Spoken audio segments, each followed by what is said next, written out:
Welcome to the 2019 BBC Reith Lectures with the former Supreme Court Justice Jonathan Sumption. In this fifth and final podcast in his series, Lord Sumption asks if the UK should have a written constitution. We're at Cardiff University's School of Journalism, Media and Culture for the last of this series examining the relationship between the law and politics. Now he's going to offer some suggestions to try and re-energise political participation, both in our institutions and political processes. The lecture is called Shifting the Foundations. Please will you welcome the 2019 BBC Reith lecturer, Jonathan Sumption.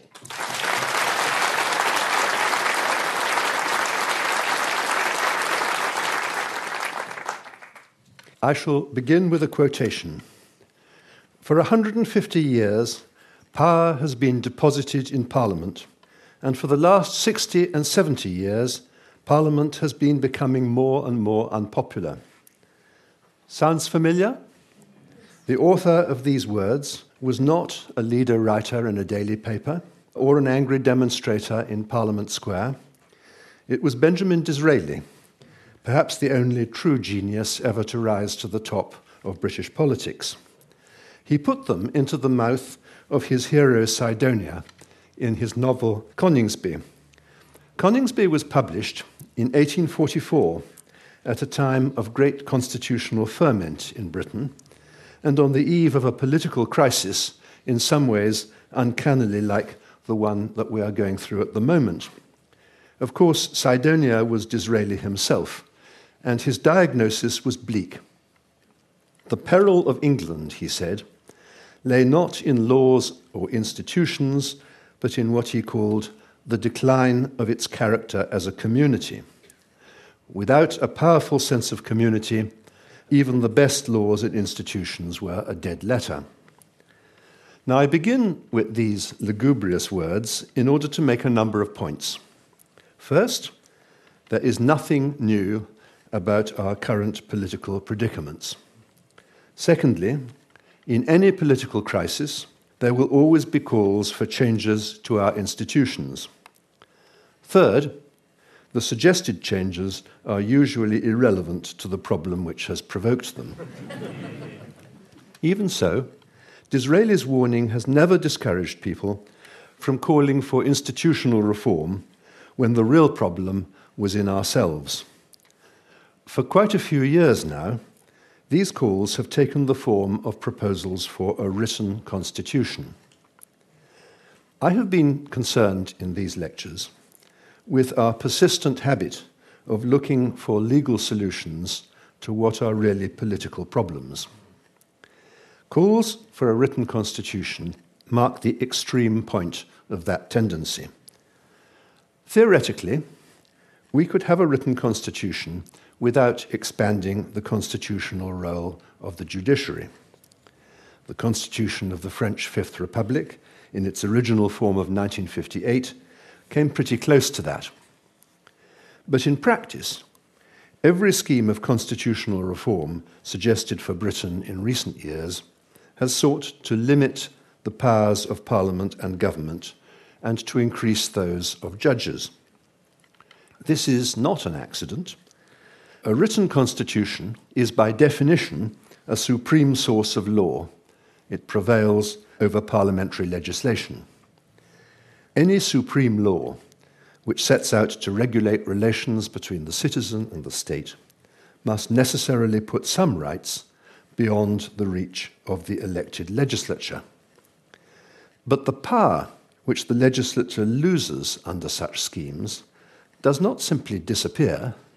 It passes to judges. Judges recognize, interpret, and sometimes create constitutional rights. Judges decide when these rights may be trumped by other interests. Now, it will be apparent from earlier lectures in this series that I am skeptical about claims that our system of government can be improved by injecting a larger legal element into it. The main problem about such claims is that they attribute our current political malaise to the defects of our institutions when they are actually due to other causes which no amount of institutional reform will cure.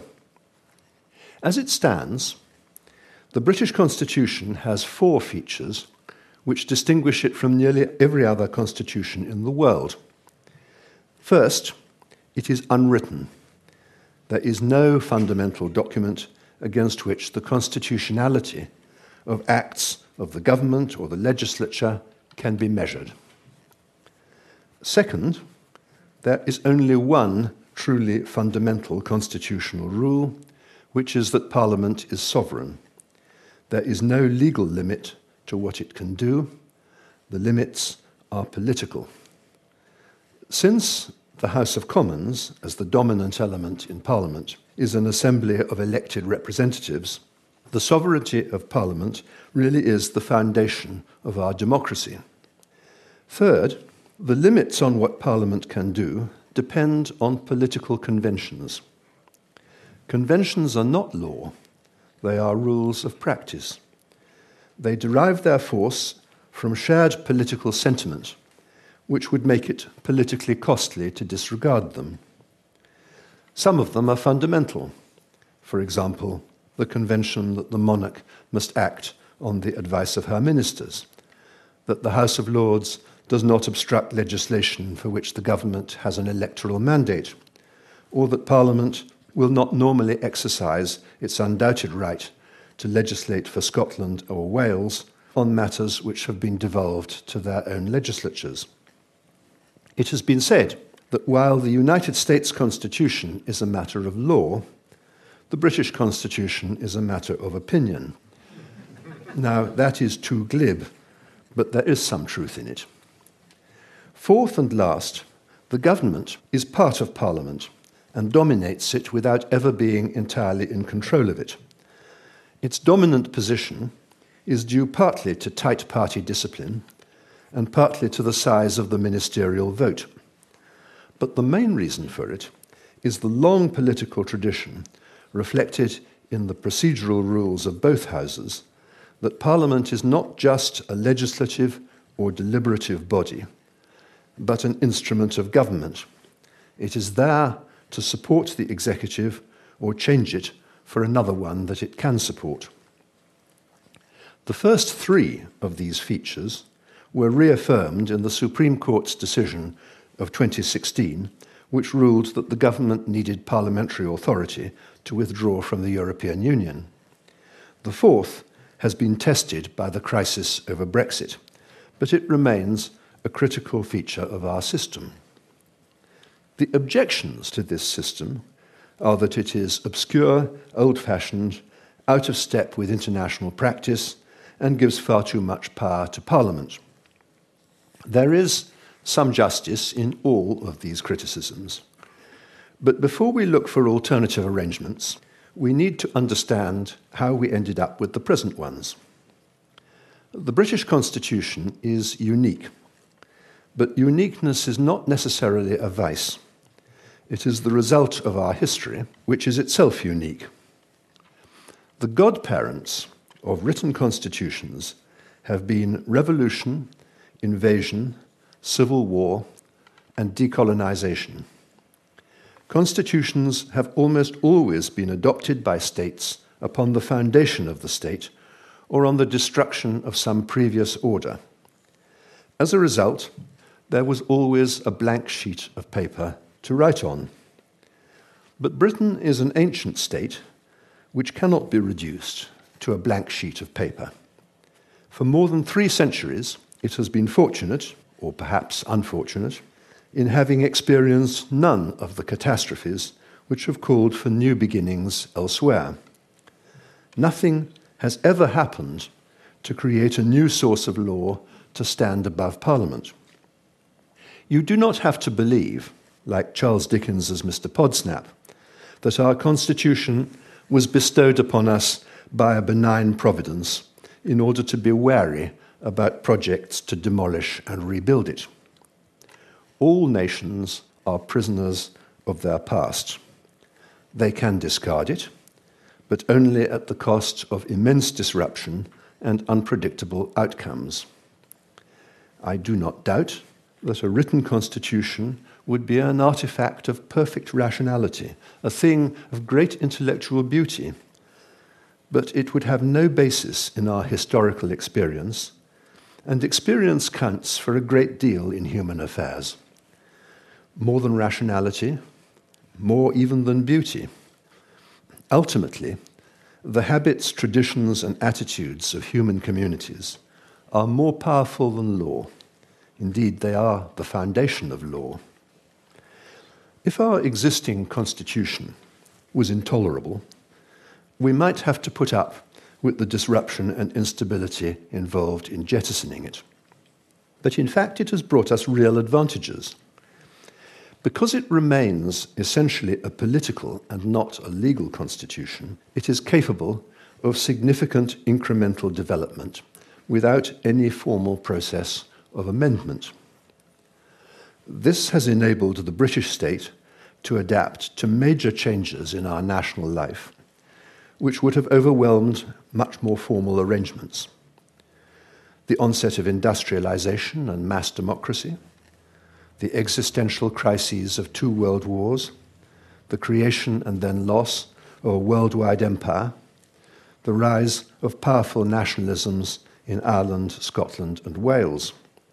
All of this has been accommodated politically without changing the basic constitutional framework. Take devolution, not just because we are gathered here in the capital of a politically reborn Wales, but because it is probably the outstanding modern example of the advantages of constitutional flexibility. Devolution has radically altered the internal workings of the United Kingdom, but it was achieved politically by ordinary legislation after a general election in which it was part of the successful party's manifesto. Compare, for a moment, Britain's accommodation of Scottish and Welsh nationalism with Spain's apparent inability to accommodate the nationalism of the Catalans. One reason why the issue has been so much more confrontational in Spain is that relations between the state and its constituent regions are fixed by Article 2 of the Spanish Constitution. The Spanish Constitution is independently enforceable by the judges, and like all constitutions, it is hard to amend. A political solution is therefore difficult to achieve. The fact that Britain has recently been through a period of radical change and is entering another is not, therefore, a reason for ditching our current constitutional arrangements. On the contrary, it is a reason for retaining them. Crises of political legitimacy are not unusual, either here or elsewhere. Other democracies have handled them no better and often worse than we have, in spite of having elaborate formal constitutions with all the features recommended by those who would like to see one here.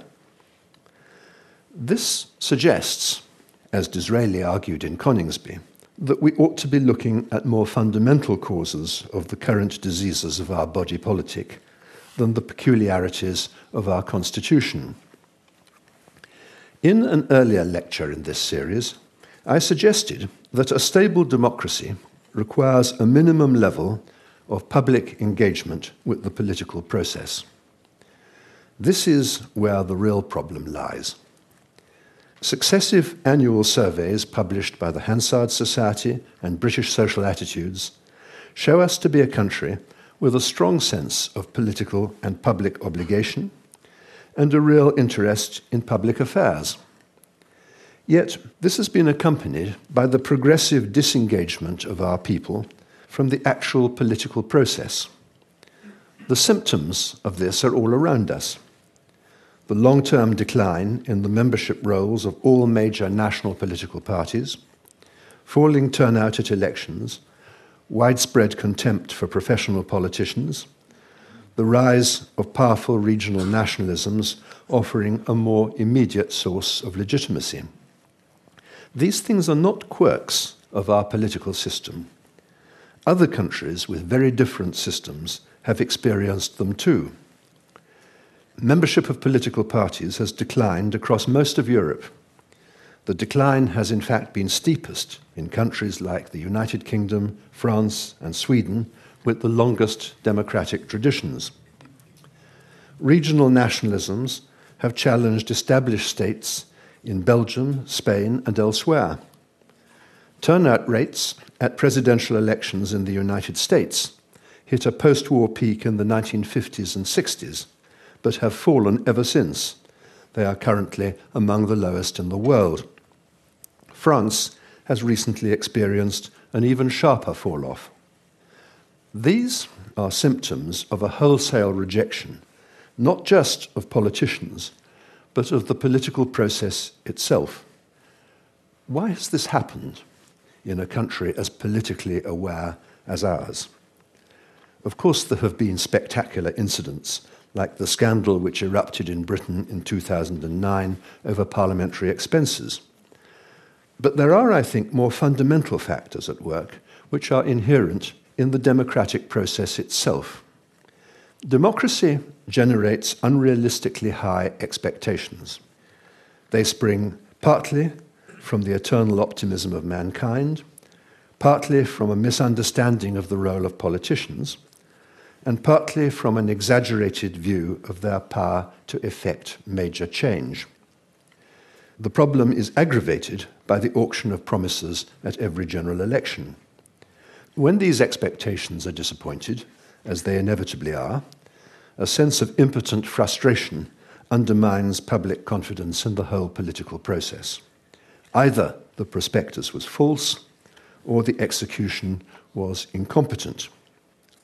This doesn't necessarily matter when everything is going well, but it matters extremely when other things are going badly. Functioning democracies have always been heavily dependent on economic good fortune. Western democracy has had plenty of good fortune. It was born in the 19th century in an age of creative optimism, economic expansion, and European supremacy. The shattering of optimism is a dangerous moment in the life of any community.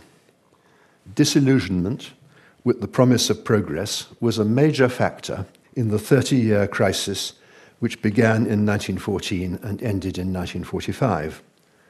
That crisis was characterized by a resort to autocracy in much of Europe. 3/4 of a century have now passed since 1945, years marked by rapid economic growth and exponential improvements in standards of living. But today, most Western democracies face problems of faltering growth and relative economic decline, of redundant skills and capricious patterns of inequality, most of them the legacy of past successes. These things generate feelings of disempowerment which discredit democratic institutions. The polling data collected by the authoritative World Values Survey suggests that although most of Europe still regards democracy as fundamental, in Britain, France, and the United States, only the older generation agree. Most people under 30 no longer do. Recent polls conducted by the Hansard Society suggest that a clear majority of our fellow citizens would welcome government by a strong man willing to break the rules. A high proportion of them think that this strong man should not have to worry too much about representative institutions like Parliament. Some climate change activists have openly proposed a suspension of democracy on the grounds that their programs for limiting carbon emissions and species extinction at the expense of current standards of living would never be endorsed by electorates. All of this has been aggravated in the public mind by the perceived remoteness of politicians. Representative democracy necessarily produces a political class separated by lifestyle and outlook from those who vote for them. This is inherent in the nature of democratic government. Few politicians will ever be like the generality of their electors, even if they began that way. Getting elected calls for exceptional levels of ambition and commitment. government calls for high levels of information, experience, and skill. These qualities are unlikely to be shared by most of the electorate. The uncomfortable truth is that all political systems are aristocracies of knowledge. Democracy is only different in that the aristocracies are installed and removable by popular vote. This radically affects the way that they behave and think, generally for the better, but it doesn't bring them any closer to their electors. All of this is hard to reconcile with current notions about representation, which have undergone a subtle but important change in our lifetimes. People expect their representatives not just to act for them, but to be like them. This is an old idea. John Adams, one of the founding fathers of the United States, thought that the legislature should be an exact portrait in miniature of the population. The French revolutionary leader Mirabeau declared that it should represent the people as exactly as a map represents a landscape. But this was the top-down rhetoric of a political elite. The idea has acquired a much wider resonance in our own age, which rejects deference and abhors hierarchy in a way that neither Adams nor Mirabeau would have understood. Resentment of political elites played a large part in the British referendum campaign of 2016. The same resentments were decisive in the American presidential campaign later that year, as well as in the French presidential campaign of 2017 and the Italian legislative elections of 2018. In all of these contests, lack of political experience was a central part of the successful candidate's electoral pitch. The consequences of this rejection of political elites are, however, much more serious in Britain than in other countries. This is because of the critical role of political parties in Parliament and the intimate relationship between the government and the House of Commons. Party membership may have dwindled to low levels, but party members still choose parliamentary candidates and have a major voice in the choice of party leaders. Declining membership rolls have allowed both of the big national parties to be colonised by relatively small numbers of hard-edged zealots and entryists with a very limited vision of the public interest and no interest at all in accommodating anyone else. Even among the wider public, people are less willing to accept the horse trading that is a necessary part of building any kind of public consensus. This absolutist approach to controversial issues is the hallmark of fanatics, but it isn't confined to them. Few things were more revealing than the electoral catastrophe that befell the Liberal Democrats in 2015. They lost out because of the compromises that they had had to make to create a viable coalition government in 2010 when no party had a majority in the House of Commons. To many of their erstwhile supporters, compromise was inherently unprincipled. Unbending attachment to one's principles is often morally attractive, but it is just as often politically sterile. This isn't just our problem. The United States has for the moment ceased to be a political community because neither side of the major political divide respects the legitimacy of policy positions that they disagree with. In Britain, we have reached the same position on Brexit. In the last French presidential election, the successful candidate, Emmanuel Macron, was preferred by less than a quarter of the electorate in the first round. A shift of just 3% of the votes would have resulted in a runoff between the intransigent right of Marine Le Pen and the intransigent left of Jean-Luc Mélenchon. 2.5 millennia ago, Aristotle regarded democracy as an inherently unstable form of government, precisely because it was vulnerable to demagogues like these. The genius of Western democracy has been to defy that prediction for some 2 centuries. But for how much longer? If this is a plausible assessment of our current problems of political legitimacy, then it must, I suggest, be obvious that adopting a written constitution to serve as our supreme law will not make any difference. It will simply produce a partial shift of power from an elective and removable aristocracy of knowledge to a corps of professional judges, which is just as remote, less representative, and neither elective nor removable. None of this means that there should be no constitutional change. There has been a great deal, and there will be more. But it has been gradual and piecemeal, and has not undermined the sovereignty of the elected parliament. And that, as it seems to me, is as it should be. The one significant change, which might be thought to be pressing now, harks back to the points that I made earlier about public engagement with politics. It concerns the electoral system. The first past the post system, which applies to parliamentary elections in the United Kingdom, has advantages which are often overlooked. It enables governments to come to power with absolute majorities in the House of Commons, even when they have no absolute majority among the electorate at large. They may not even have the largest share of the vote. This is a much criticised feature of our system, but it has contributed greatly to the stability of the English state and to the ability of governments to take decisive action when it was needed. It has, of course, achieved this by squeezing out minor parties unless they have a strong regional base.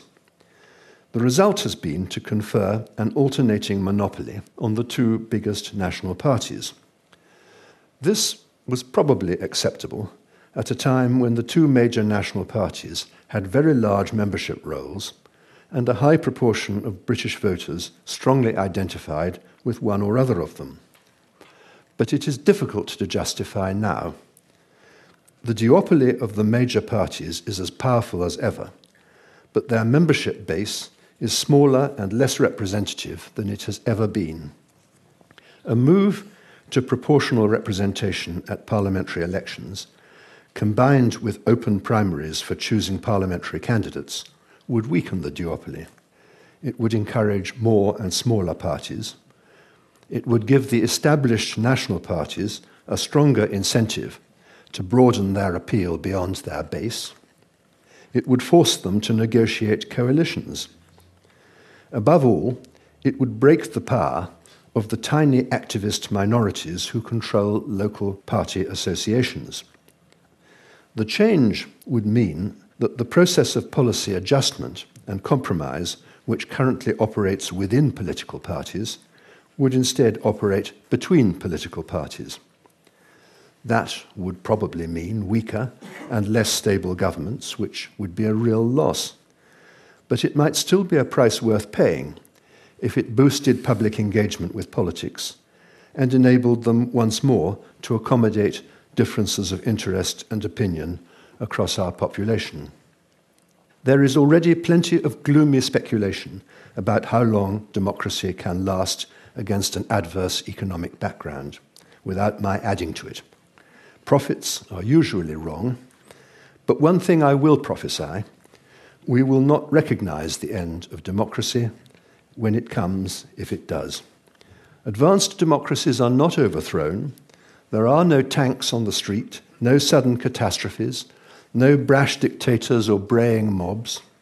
Instead, their institutions are imperceptibly drained of everything that once made them democratic. The labels will still be there, but they will no longer describe the contents.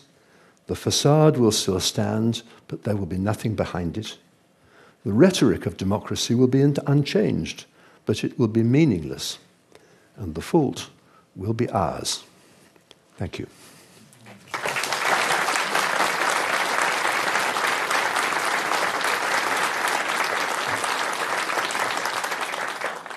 We are going to take questions from the floor. Before we take one of these, I have a question for you. You've spent the majority of these lectures talking about the threat to democracy, this sense of impotence that people feel that their vote doesn't make any difference. But isn't there a bigger threat? It isn't so much impotence as rage, that there is actually structural economic inequality that gives this sense that this system isn't working well enough. And that is the real threat to democracy. I don't agree that inequality is itself a threat to democracy. I do agree that it is a problem. If we want to change the economic system, we can do that politically. The institutions exist to enable us to do it. So far, there has been very little appetite for that. That may change. Do you think we're just being ungrateful then, that politics is delivering, but we're just not being grateful enough for what it does deliver? Politics is not delivering at the moment because we only have one issue in our public life, namely Brexit.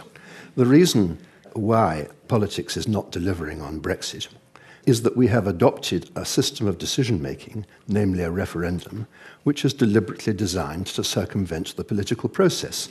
It's therefore a little absurd for us to blame the political process for not responding appropriately.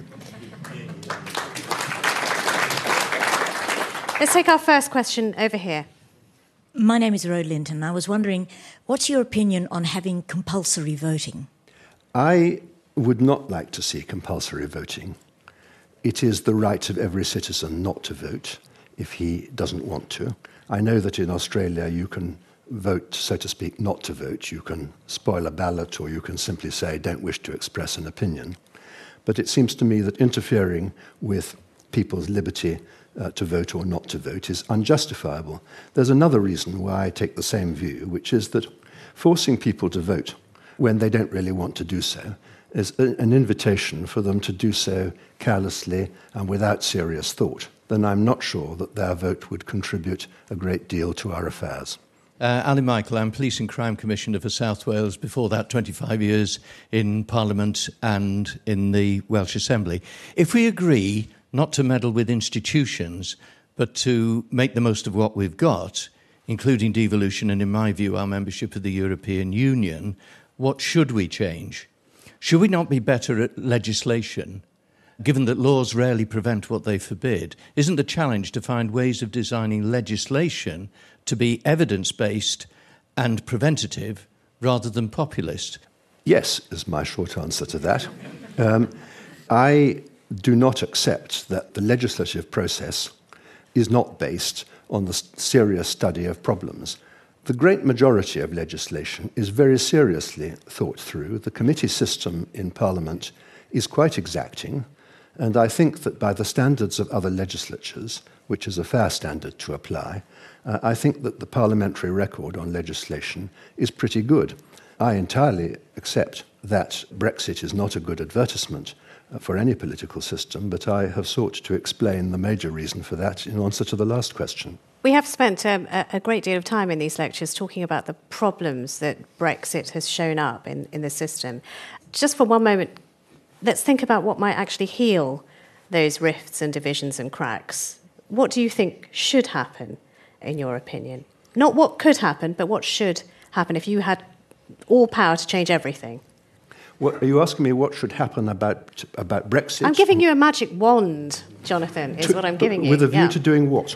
We're healing the divisions that you have identified. I do not think that our divisions on Brexit are going to heal except over a long period of time. And I do not think that there is any institutional way of making them heal quicker. The irony of Brexit is that until the referendum, membership of the EU, although people had views about it, was very low down most people's agenda. And what has happened is that the referendum has raised it to the top of the agenda and made the way in which we decide whether to leave the Union or not, and if so, on what terms, an extremely abrasive process. Whatever the solution, whether there is a no-deal leaving or a customs union or whether we remain, there will be a very large body of vocal and extremely angry people. I think it's a very good moment to talk to somebody who is at the start of all of this. Mark Reckless, do you mind if we come to you? I've campaigned to leave the European Union all my adult life. I held a by-election in Rochester where I was previously a Member of Parliament and won that. I'm now a member of the Welsh Assembly. And I think with the rise of the Brexit Party, I think we are seeing that, I think we've had a lecture, I think, of some of the symptoms that if you give powers to judges and to regulators in the European Union and people don't feel they can make a difference to their lives, they become disengaged. And Parliament decided to solve this by asking the people to decide. The government told them all it would implement what they decided. Yet then we see the judges say that's not allowed. It has to go back to Parliament. Do you not at some point sit back and think, how are we going to get out of this together? Well, we get out of it by implementing the decision. That's why we had the referendum. The problem is the refusal of the politicians, and I'm afraid the Supreme Court, by giving it back to them when they decided to give it to the people and the government had said the people would decide, that has caused our problems. We should implement the result. Can I comment on this? Yes, of course. Just what I don't know whether you heard, but just in case people didn't hear, there were lots of murmurs of ridiculous and rubbish coming from the front few rows, Jonathan. Well, I'm not going to use either word. But first of all, I think that your history of this is not sound.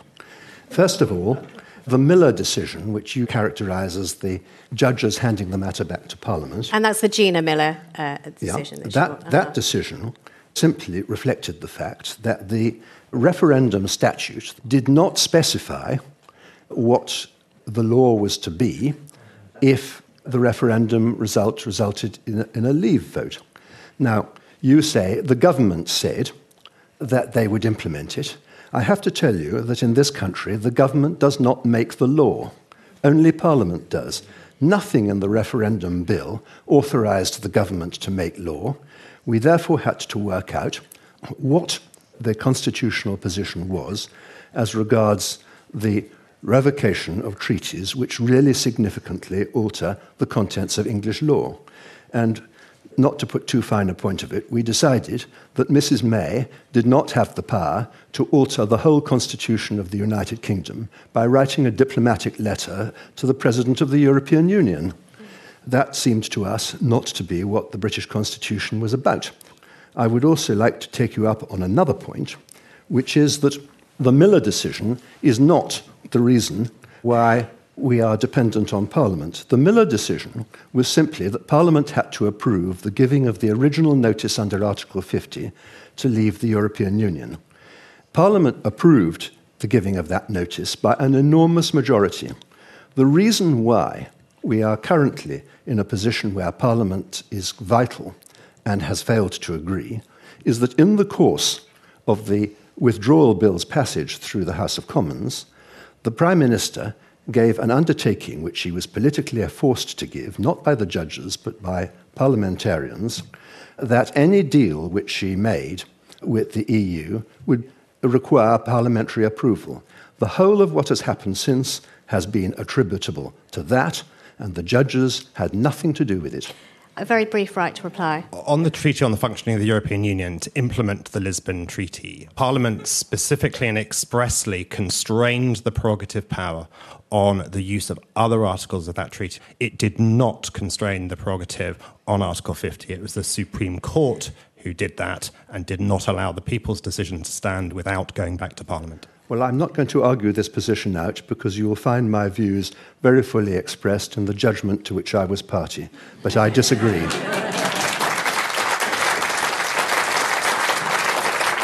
Question over here. Roger R1 Scully, Head of Politics here at Cardiff University. Recent experience in the United States has not suggested that the use of open public primaries leads to political parties moderating and broadening their appeal. You appear to be more optimistic about their use in this country and what might follow from that. So why? It's not always going to work, I quite agree. But on the whole, the larger the degree of participation in the choice of an MP, the more likely it is that one will have somebody in whom the population thereafter can feel confidence.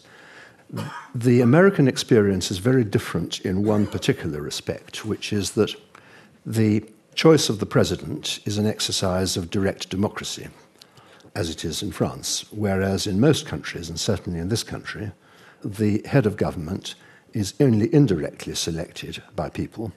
They are basically selected by MPs or by, some cases, with a confirmatory vote by party members.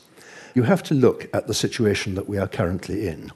In the average parliamentary constituency party, the candidate for that party is selected by, on average, rather less than 200 people. Now, I do not hold out open primaries as a panacea for all ills, but it's got to be better than that. This has been a fascinating series of lectures and has really drilled deep into that relationship between law and politics. You've done the law. Are you going to do politics? Personally, not on your life. Okay, so supplementary question. Why not? Why not? Well, one reason is that I'm 70.